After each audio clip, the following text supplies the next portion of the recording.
हर हर महादेव, जय भोलेनाथ। नमस्कार, मैं साधना पांडे मार्गदर्शन पे आपका स्वागत करती हूँ। तो आइए दोस्तों, आज के वीडियो में हम जानते हैं भाग्य जगाने वाला परम पुनीत कार्तिक मास का स्नान। कार्तिक स्नान 2025 में कब शुरू होगा, कब समाप्त होगा और कार्तिक स्नान से जुड़ी हुई कुछ विशेष नियम हैं, विधियां हैं, जिनके बारे में आज के वीडियो में जानेंगे। तो मैं उम्मीद कर रही हूँ कि कार्तिक स्नान आप सभी कर रहे होंगे। अगर नहीं कर रहे हैं तो आप मेरे कहने से इस साल कार्तिक स्नान करिए। और मैं कह रही हूँ, कोई भी दुविधा आए, कोई भी परेशानी आए, बस आप कार्तिक मास प्रारंभ करिए। कार्तिक स्नान प्रारंभ करने से आधी तकलीफें तो वैसे ही दूर हो जाती हैं और आपको लगेगा कि मैं बढ़ा चढ़ा के बोल रही हूँ। नहीं दोस्तों, ये मेरा एक्सपीरियंस है, अनुभव है। कार्तिक स्नान बहुत बड़े बड़े संकटों को दूर करता है। क्योंकि एक बात बताऊं, मुझे भी पहले बहुत भारी लगता था कि कार्तिक स्नान करूं, कैसे करूं, क्योंकि सुबह इसमें जो है 3, साढ़े 3 बजे, 4 बजे अपनी क्षमता के अनुसार जग जाना पड़ता है। तो मैं थोड़ा ये चीज़ समझी कि मैं ना सो के जगने में थोड़ा आलसी थी और मुझे लगता था मैं कर पाऊंगी, नहीं कर पाऊंगी। लेकिन एक बार मेरे ऊपर थोड़ी परेशानी आई, थोड़ी ज़्यादा परेशानी आई। तो मैंने सोचा कि रुको, अब कार्तिक आने ही वाला था, तो मैंने सोचा एक मास तुलसी की सेवा करके देखती हूँ, शायद तुलसी महारानी मेरी परेशानी दूर कर दें। तुलसी महारानी ने मेरी परेशानी दूर की और तब से तो विश्वास इतना तगड़ा और इतना गहरा हो गया है कि यही विश्वास आप लोगों के सामने दिखाती हूँ। और एक चीज़ बताऊँ, मैं जो करती हूँ ना वही आपको बताती हूँ, कुछ भी अलग से नहीं बताती हूँ। या ऐसा नहीं होता है कि मैं कुछ ना करूँ या कुछ वैसी चीज़ है जो आपको बता दूँ जो जिसका कि अनुभव, ज़्यादातर चीज़ें वो होती हैं जो मैं अपने जीवन में, जिनका बहुत बहुत गहरा अनुभव होता है। तो उसी अनुभव में कार्तिक स्नान है। दोस्तों एक चीज़ आपको बता दूँ, जो सुकून मिलती है ना, जो शांति मिलती है ना, जो अच्छा कार्य करके, वो आपको कहीं नहीं मिलता है, कहीं भी नहीं मिलता है। हालांकि पूरे कार्तिक मास में घर वाले नाराज़ होते हैं, गुस्सा होते हैं कि इनका देखो, ये तो रात को सोती भी नहीं है, पता नहीं कितने बजे उठ जाती हैं, उठ के सुबह सुबह घंटी बजाने लगती हैं और टन टन टन टन करने लगती हैं। सुबह होते होते इनका अंधेरा रहता है, तभी पूजा पाठ कंप्लीट हो जाता है। मैं कहती हूँ, जो करता है वो जानता है, जो करता है वो जानता है, बाकी लोग नहीं जानते हैं। वो जानता है कि किस तरीके का पुण्य जो है प्राप्त होता है और किस तरीके की प्रसन्नता होती है। तो ये सारी जो बकबक है वो आपको शायद अच्छी ना लगे और मैं इसलिए आपको बताती हूँ कि आपका भी विश्वास जगे, आप भी इस कार्य को करें। तो कार्तिक स्नान आप सभी ज़रूर करिए। अब देखिए कब से करना है। तो 7 तारीख को आपको स्नान शुरू करना है। किसी कारण से 7 तारीख को छूट जाता है, क्योंकि मैं जानती हूँ छूटेगा। छूटने का कारण भी ये होता है कि आप चैनल को सब्सक्राइब नहीं करते हैं। आप वीडियो आती है सामने या मार्गदर्शन सर्च करते हैं और देख लेते हैं। ऐसी स्थिति में बहुत सारी वीडियोज आपसे छूट जाती हैं। फिर बाद में आप कमेंट करेंगे कि दीदी मेरी तो छूट गई, आप आज से कर लें, कल से कर लें। तो कोई बात नहीं, अगर 7 तारीख को आपसे छूट भी जाती है ना, तो आप 8 तारीख से कर सकते हैं, क्योंकि कार्तिक लग रहा है 8 तारीख से। परंतु नियम होता है कि आप क्वार माह की पूर्णिमा से और कार्तिक मास की पूर्णिमा तक ये स्नान करेंगे। तो क्वार मास की पूर्णिमा से कार्तिक यानी कि 7 अक्टूबर से शुरू करेंगे और 5 नवंबर तक ये स्नान आपको करना है। 7 अक्टूबर से शुरू होगा और 5 अक्टूबर तक आपको स्नान करना है। अब आइए नियम बता देती हूँ कि कब तक कैसे स्नान करना है। देखिए दोस्तों, अब बहुत लोगों के मन में आता है कि कार्तिक स्नान कर रहे हैं तो लहसुन प्याज खाएं या नहीं। तो देखिए, बहुत ज़्यादा इसके चक्कर में आप लोगों के घर में आप लोगों को डांट पड़ेगी, लोग गुस्सा होंगे कि पहले तुम पितृपक्ष में लहसुन प्याज छुड़वाए, फिर नवरात्रि में छुड़वाए और अब कह रही हो कि कार्तिक में भी छोड़ दो। तो देखिए, ऐसा नहीं है। परिवार वाले खाते हैं तो आप भी खाइए। कुछ विशेष कार्य हैं जिन्हें कर लीजिए। देखिए, आप एक काम करिए कि किसी को कष्ट मत दीजिए। जो खा रहा है, पी रहा है, खाने पीने दीजिए। आप एक काम करिए कि आप सुबह जल्दी उठिए। कब तक उठेंगे आप? तो जल्दी उठने का मतलब ये होता है कि आप जैसे मेरा ले लें तो मैं तो 3:30 तक उठ जाती हूँ। अगर किसी कारण से लेट हुआ तो 10-5 मिनट इधर उधर होता है। बाकी मैं उठती हूँ, उठ के 10 मिनट इधर उधर करती हूँ, 10 मिनट के बाद पानी पीती हूँ। उसके बाद पानी वगैरह पीने के बाद जो है मैं थोड़ा बहुत अपना घर का काम जो होता है, जैसे कि मैं आपको भी बताती हूँ कि भले ही हमारे यहाँ मेड आती है आके लेट से करें, लेकिन जो आंगन की झाड़ू है, पूजा घर की सफाई है, वो आपको करना है। तो वो आप भी कर लीजिए। उसके बाद ब्रश वगैरह करके नहा लीजिए। अच्छा, किसी ने पूछा था कि आप रोज़ ब्रश नहीं करती हैं क्योंकि ब्रश जूठा होता है, दातून करती हैं। तो अरे नहीं, ऐसा नहीं है। मैं भी आपकी तरह हूँ, मैं भी ब्रश ही करती हूँ। रोज़ दातून कहाँ पॉसिबल है। 9 दिन दातून करने में ही हालत ख़राब हो जाती है, जो 9 दिनों का व्रत होता है। उसी में लगता है कि कब 10वां दिन आए और कब दातून वगैरह ब्रश वगैरह किया जाए। तो आदत ही ऐसी है। तो ऐसा नहीं है कि मैं कोई बहुत अलग सा नियम करती हूँ, जो करती हूँ आपको बताती भी हूँ। अब देखिए एक चीज़ और बताती हूँ आपको। तो करना यह है कि आपको जल्दी जग जाना है, जल्दी जग करके, और अगर नहीं 3:30 बजे जग पा रहे हैं तो 4 बजे जगिए, 4 बजे जग जाइए। 4 बजे जगने के बाद अब आपको क्या करना है कि आप 4 बजे जगने के बाद आप जो भी अपना घर का छोटा मोटा काम होता है अपना निपटा लें।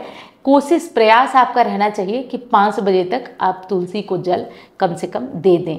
5 नहीं तो 5:15, उसके बाद भी आप देने को तो दे सकते हैं, लेकिन नियम यही है कि 5 सवा 5 बजे तक हमारा जो तुलसी में जल है वो तारों की छांव में दे दें। अब देखिए यहाँ पे दुविधा आती है। अब बहुत लोग कहेंगे कि दीदी तारों की छांव तो 6 बजे तक रहती है। बिल्कुल रहती है, लेकिन जितना ब्रह्म मुहूर्त में आप स्नान कर लेना उतने का ही महत्व है। तो इसलिए कोशिश करें कि आप ये कर लें। और ये मैं यूं ही नहीं बता रही हूँ आपको, स्कंद पुराण में सारी चीज़ें वर्णित है। कार्तिक महात्म्य, कार्तिक स्नान का फल क्या है, कार्तिक स्नान करने वाले को नियम क्या क्या लेना चाहिए, तो ये सारे कार्य कर लीजिए। अब बहनें परेशान होती हैं कि ब्रह्मचर्य का पालन करना चाहिए। अरे मैं कहती हूँ जो हो सके वो करिए, जो हो ही ना पाए आपसे वो क्यों करेंगी। तो ऐसा कुछ है आपके जीवन में, आप नहीं बचा पा रहे हैं, नहीं हो पा रहा है, तो फिर ठीक है, आप अपना पुण्य क्यों छोड़ेंगे, आप करिए, कोई दोष नहीं लगेगा, आप करिए। अब बारी आती है कि हम जो है 5 सवा 5 बजे तक जल तो चढ़ा लेंगे तुलसी माँ को। अब एक चीज़ और है जिसका ध्यान रखिएगा, आप लोग कतई कार्तिक में तुलसी मत लगाइएगा, उससे पहले ही आप तुलसी लगा के रख लीजिए, क्योंकि कार्तिक में तुलसी को कहीं से उखाड़ना, उन्हें ले आकर लगाना, मतलब कार्तिक में उनको नहीं छेड़ा जाता है। तो हो सके तो आप पहले ही वीडियो जाएगी तो आप 1 आध दिन पहले तुलसी को अपने घर में कहीं से नर्सरी से या किसी के घर से जैसे भी लाना चाहें तो आप तुलसी को ले आइए, एक गमले में उन्हें लगा दीजिए और लगाकर उनकी विधि विधान से पूजा कीजिए। अब देखिए विधि विधान से पूजा में एक बात आती है कि क्या इन्हें डेली सिंदूर लगा सकते हैं, तो जी नहीं।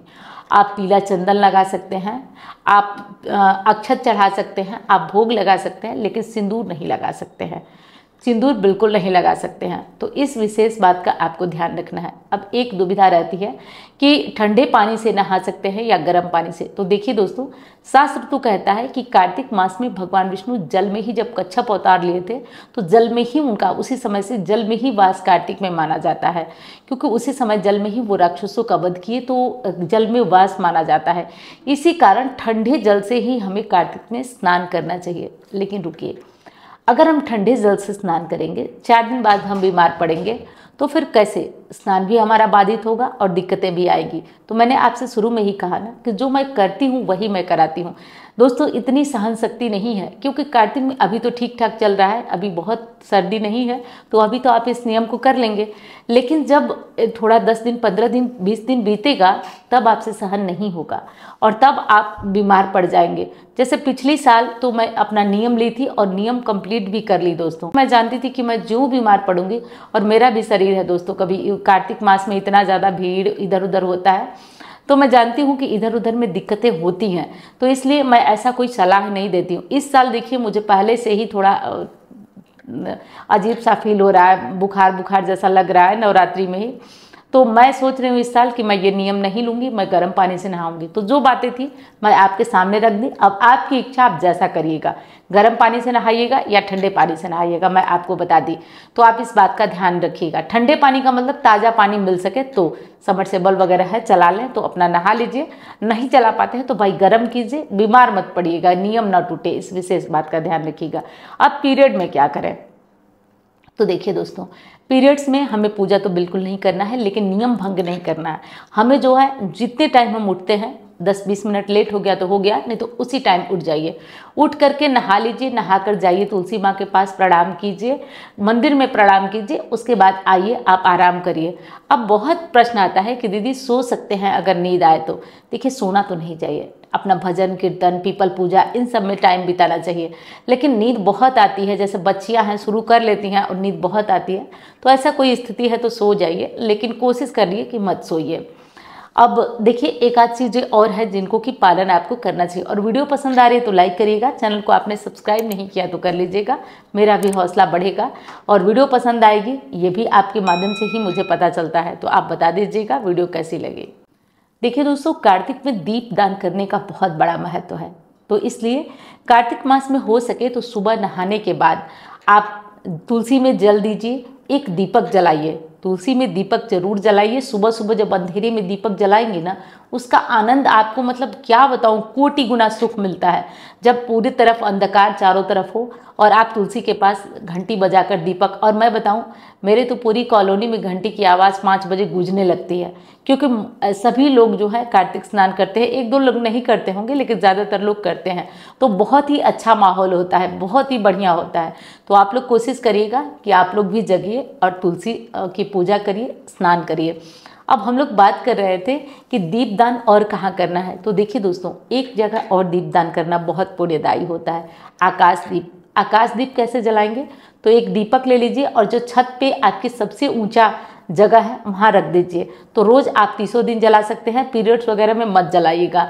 एक और चीज़ है, आप पीपल के नीचे भी, पीपल की पूजा भी कार्तिक में बहुत फल देने वाली है, तो पीपल पूजा करिए, पीपल के नीचे दीपक जलाइए।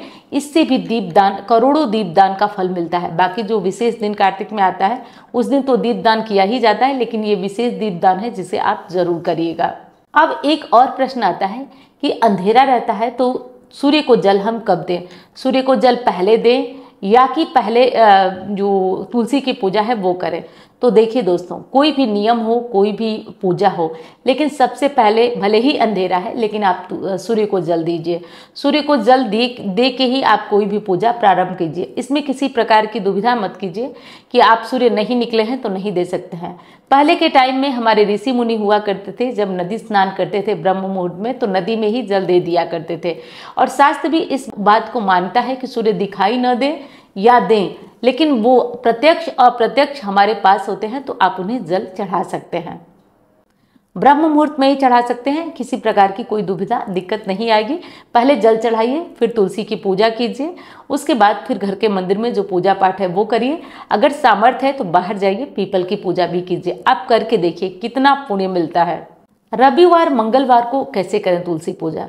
तो देखिए दोस्तों, रविवार को तो नहीं करना है, रविवार को जल भी नहीं चढ़ाना है और रविवार को भोग भी नहीं लगाना है। कुछ लोग कार्तिक मास में मना नहीं करते, वो कहते हैं कि कार्तिक में हो सकता है, लेकिन मेरा मानूं तो मेरा मन नहीं मानता है। मैं आपको भी यही सलाह दूंगी कि रविवार को मत करिएगा, बाकी मंगलवार को आप पूजा पाठ कर सकते हैं। कार्तिक मास में कुछ विशेष चीज़ें हैं जिनको नहीं खाना चाहिए, जैसे लौकी, गाजर, मसूर की दाल, ये लहसुन, प्याज। लेकिन मैंने बताया ना कि जिन घरों में बड़ा बवाल होता है, क्योंकि जब फ़ोन पे बात करती हूँ तो बहनें बताती हैं कि पतिदेव ऐसे कहते हैं, वैसे कहते हैं, नाराज़ होते हैं।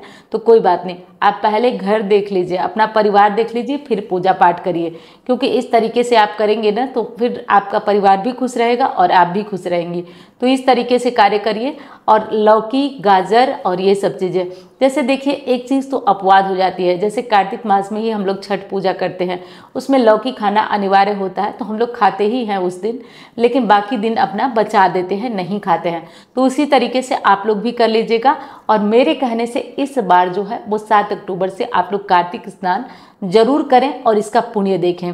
कार्तिक स्नान जब तक अपना हो रहा है, कोशिश करिएगा कि भगवान विष्णु का कुछ नहीं हो रहा है तो एक माला ओम नमो भगवते वासुदेवाय इस मंत्र का जप ही करिएगा। अगर हो सके तो आप विष्णु सहस्त्र नाम पढ़िएगा। जिन भाई बहनों पे बहुत कर्ज है वो गजेंद्र मोक्ष भी कर सकते हैं, आप करके देखिएगा। और एक और अचूक और पुनीत कार्य बताती हूँ जिसके बारे में मैं क्या बोलूँ आपको, चमत्कार है, साक्षात चमत्कार है। कार्तिक में सवेरे जगेंगे ना, आप पूजा करेंगे, सब कुछ करेंगे ना, तो एक काम और करिए, आप दहलीज पूजन करिए। वैसे तो मैं बहुत बार बता चुकी हूँ, फिर बता रही हूँ कि बस अपने घर के मेन दहलीज पे थोड़ा सा हल्दी लीजिए, पानी लीजिए और दहलीज को थोड़ा सा हल्दी पानी से अपना वो कर दीजिए, लीप दीजिए। उसके बाद दोनों साइड, नीचे दोनों साइड स्वास्तिक बना दीजिए। हो सके तो स्वास्तिक पे थोड़ा सा अक्षत रख दीजिए, थोड़ा सा फूल रख दीजिए। और इतने से आप देखिए कि 1 महीने में अगर कार्तिक से शुरू करके और साल भर करते हैं, 2 साल करते हैं, तब आप देखिएगा, गारंटी से बता रही हूँ कि घर में खुशहाली आएगी। और जल्दी जगकर अगर ब्रह्म मुहूर्त में दहलीज पूजा ना हो जाए तो पूछना ही नहीं है, आनंद आ जाता है दोस्तों। तो आप कर लीजिएगा और मैं मिलती हूँ अब अन्य वीडियो में। धन्यवाद। हर हर महादेव।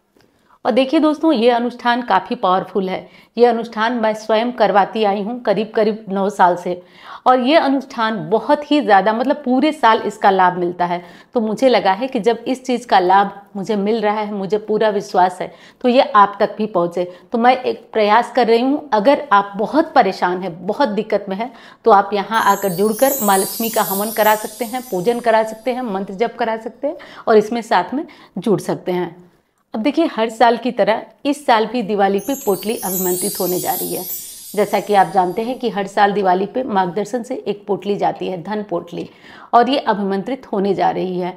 और साथ में रहेगा लक्ष्मी वृद्धि लॉकेट, जो चांदी में करके आपको जाता है। बहुत सारे लोग कई सालों से, 3 सालों से जा रहा है, तो लक्ष्मी वृद्धि लॉकेट भी जाता है, जो कि चांदी के लॉकेट में होता है, गले में लाल धागे में आप इसे पहन सकते हैं। तो इससे लक्ष्मी की प्राप्ति होती है और बहुत ही उत्तम होता है। जिन लोगों को शर्म लगती है, संकोच लगती है, जैसे महिलाएं हैं, वो नहीं पहनना चाहती हैं, वो अपने मंगलसूत्र में भी एक लाल धागे में कर के, मंगलसूत्र में एक लाल धागे में कर और इसे अपने मतलब अंदर डाल करके पहन सकती हैं। ये लॉकेट काफ़ी पावरफुल है, क्योंकि इस लॉकेट का असर मुझे बहुत ज़्यादा दिखा है, इसलिए मैं आप लोगों को ये लॉकेट बताती हूँ। और काफ़ी लोग जो है इससे लाभान्वित भी कई सालों से हो रहे हैं, तो ये बताना नहीं है आपको, इसका लाभ आप स्वयं देखेंगे। और दोस्तों, इस बार जो है एक अच्छी और नई चीज़ मैंने आपके लिए की है। तो इस बार जो है लक्ष्मी नारायण की छोटी सी चरण दबाती हुई प्रतिमा मैं अभिमंत्रित करा रही हूँ, और गारंटी से कह रही हूँ कि जिन घरों में ये प्रतिमा विराजमान होगी और केवल प्रतिदिन आप इनका धूप, दीप, चंदन और थोड़ा सा जल से अभिषेक कर देंगे, और वो अभिषेक किया हुआ जल अपने घर में छिड़क देंगे। गारंटी से कहती हूँ, यहाँ लिख के कहती हूँ, अगला साल आपका न बदला तो आप कहिएगा, क्योंकि ये चीज़ें मैं अपने लोगों को काफ़ी हद तक देती रहती हूँ, कराती रहती हूँ, तो मुझे विश्वास बहुत बहुत दृढ़ है। बस करना इतना है कि आपको जहाँ कहीं लक्ष्मी जी की मूर्ति आप अपने तिजोरी में भी स्थापित कर सकते हैं, वैसे अच्छा मंदिर में रहेगा, स्थापित करिए। रोज़ इनको जल से स्नान कराइए, उस जल को पूरे घर में छिड़किए, थोड़ा सा धूप, दीप, चंदन लगा के भोग लगा दीजिए। देखिए ये मूर्ति कैसे आपके घर में चमत्कार करती है। तो 3 चीज़ें इस बार जा रही हैं, एक लक्ष्मी वृद्धि लॉकेट है, और एक है हमारी धन पोटली, और दूसरा है हमारा मूर्ति जा रही है माँ लक्ष्मी की, विष्णु जी के चरण दबाते हुए।